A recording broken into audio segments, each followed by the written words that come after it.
Bon, si vous avez un 4jet, vous êtes censé savoir que c'est des fois de la merde et quand ça marche, des fois c'est cool. Mais souvent c'est en panne. En l'occurrence, celui-là il est en panne et c'est sur ma Volvo 240 de 84 avec le moteur B200E, donc un 2 litres injection mécanique on va dire. Du coup il a un problème et j'ai aggravé le souci en faisant une petite bêtise que faut que vous sachiez. Donc j'ai tout bonnement démonté mon 4jet car il y avait un problème d'injection, elle injectait trop. Et je m'étais dit ça se trouve le piston il est bloqué. Donc je démonte entièrement ça. Attention, quand vous démontez ici ces deux parties, il y a une feuille métallique.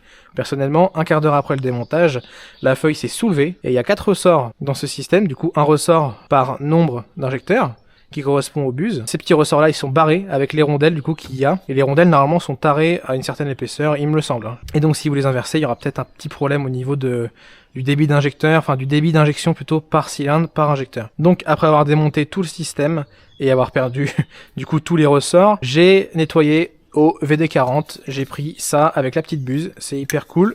Vous mettez dans les petits ports, paf paf paf paf, ça fait le taf et ça nettoie tout. Donc pour le remontage, je me suis dit on va relubrifier ce petit piston pour que du coup il puisse coulisser de haut en bas. Et en fait ce fut la plus grande erreur que j'ai faite. Parce que du coup j'ai mis de l'huile. Si vous savez pas, l'huile c'est un peu plus épais que du nettoyant frein ou même du VD40 ou même de l'eau quoi. Et donc ça a fait tout simplement un effet ventouse et mon piston est resté bloqué au fond du 4jet. Quand c'est bloqué au fond, tout votre système envoie au maximum de la pression dans les injecteurs. Votre pompe à essence, du moins sur cette voiture-là, elle envoie 5 barres de pression, et quand lui il est à fond, enfin du moins en haut à fond, et bah votre 4jet du coup il envoie 5 barres de pression dans les injecteurs, et donc le débit maximum dans votre moteur. Ce qui avait du coup pour conséquence de me remplir mes cylindres d'essence, et donc de noyer le moteur. Fallait démonter les bougies, mettre un coup de briquet, attention si vous le faites. Donc je l'ai redémonté, je suis allé voir sur YouTube un peu les systèmes de 4jet et les problèmes récurrents, et je suis tombé sur une vidéo d'un truc d'il y a 10 ans, et le gars avait réussi à débloquer ce piston là, et dans les commentaires, un mec a dit qu'est-ce que tu mets comme lubrifiant pour regresser le piston pour qu'il coulisse bien. Le gars a dit est-ce qu'on met de l'huile ou est-ce qu'on met autre chose? Et le mec a dit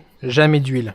Jamais d'huile, uniquement du net frein. Et maintenant, il reste plus qu'à remonter sur la voiture et voir si elle accélère correctement avec un débit et qu'elle ne crache pas toute l'essence dans les cylindres.